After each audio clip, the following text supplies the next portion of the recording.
The dead of night, the air thick with the kind of silence that presses against your skin, I stood frozen on that balcony, staring into the darkness across the way. A figure moved in the window opposite mine, her back to me, shoulders hunched as if in some heated argument with shadows I couldn't see.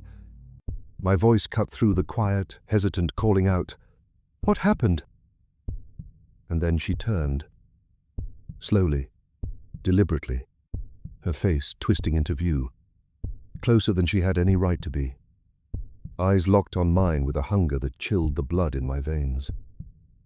On this channel, horror stories are told in a fully cinematic, audio-first way, so you never have to look at the screen to feel the fear.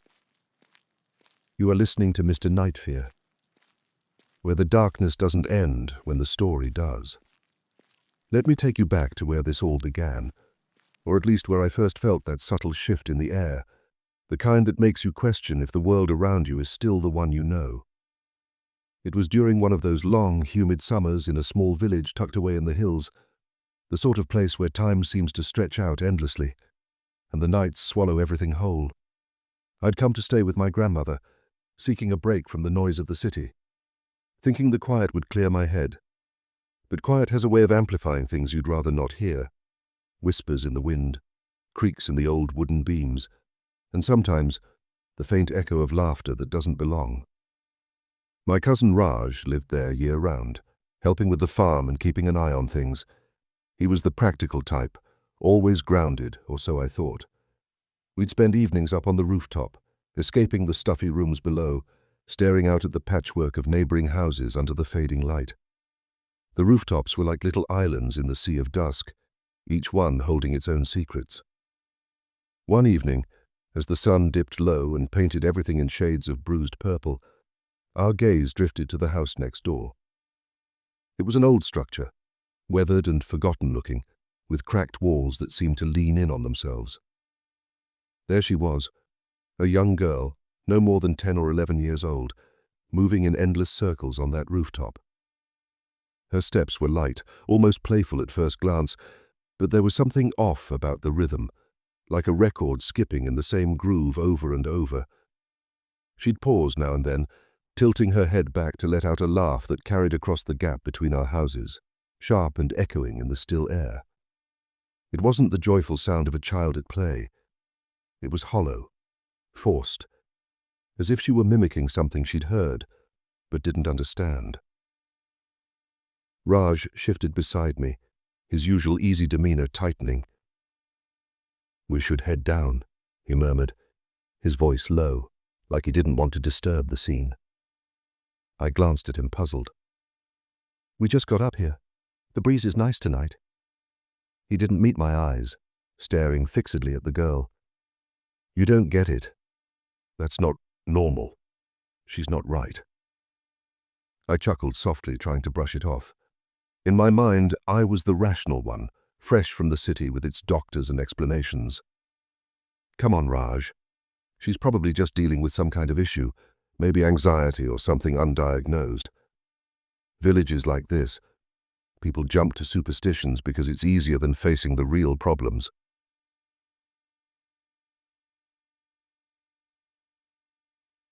But his face hardened, and he grabbed my arm, pulling me toward the stairs. "Easier or not, I'm telling you, stay away from looking too long." We descended into the house, the laughter fading behind us, but it lingered in my thoughts that night, replaying like a distant radio signal I couldn't tune out. The next morning, over a simple breakfast of flatbread and tea, Raj avoided the topic until I brought it up. "Let's go up again today," I suggested. "Maybe earlier before it gets dark." He shook his head firmly. "Not if she's there. You go check first. If it's clear, call me." I rolled my eyes but humored him, climbing the narrow steps alone. The rooftop was empty, the neighboring one bare under the harsh midday sun. I called down to him, and he joined me reluctantly, settling against the low wall with a sigh. As we sat there, the conversation turned to the house next door. Raj leaned in, his voice dropping to a whisper, as if the walls could hear. "They're new to the village, that family. Moved in not long ago. At first the girl was like any other kid, running around the yard, chattering away. But something changed after they settled in that place. I leaned forward, intrigued despite myself. My grandmother had always spun tales of the old days, stories that blurred the line between fact and folklore, and I found myself drawn to them like a moth to flame. "What do you mean, changed?" He paused, glancing over his shoulder. "People talk. Some say the land there was once sacred ground, a resting place for the forgotten, disturbed when the house was built. Others whisper about the family who lived there before. Tragic end, they say. The husband lost his mind one stormy night, did unspeakable things to his own kin, buried the remnants right under the foundation. Curses like that don't wash away with rain." It was chilling the way he said it, but my city-bred skepticism kicked in. Myths, I told myself. Stories born from boredom and fear of the unknown. Humans have a way of filling silence with horrors to make sense of the senseless. Still, a seed of unease planted itself in my chest, growing roots in the quiet moments.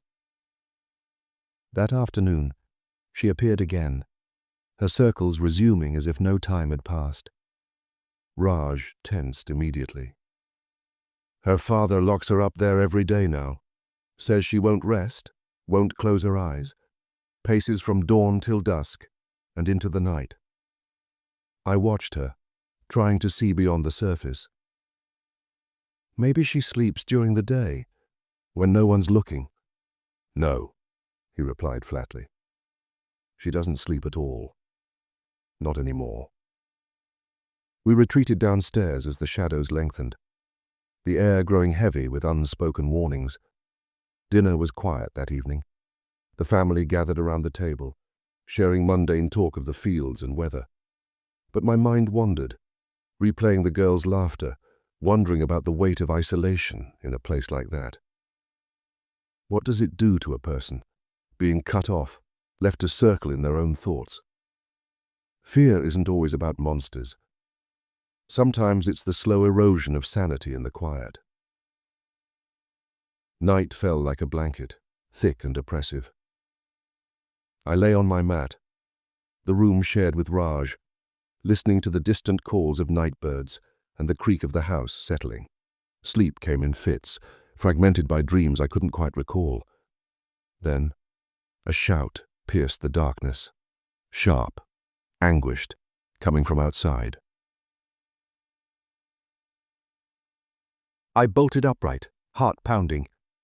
"Raj," I whispered urgently, shaking his shoulder. "Did you hear that? Someone's yelling." He mumbled something incoherent, still lost in sleep. "Stay put." Might be her. But curiosity, that dangerous pull, won out. What if someone needed help? What if it was real trouble, not just village tales? I slipped out to the balcony, the cool night air raising goosebumps on my skin.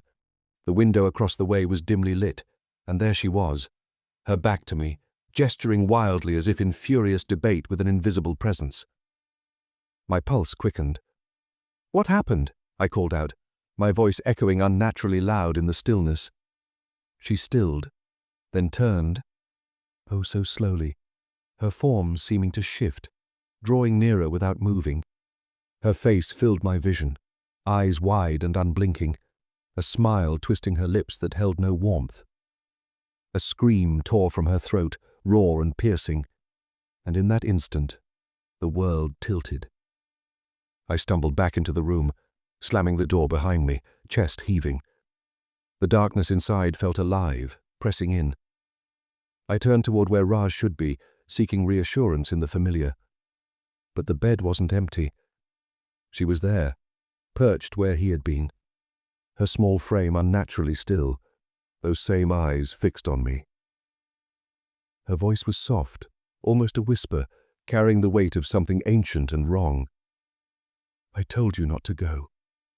The words hung in the air, echoing in my mind long after the night swallowed them. What draws us to look when every instinct screams to turn away?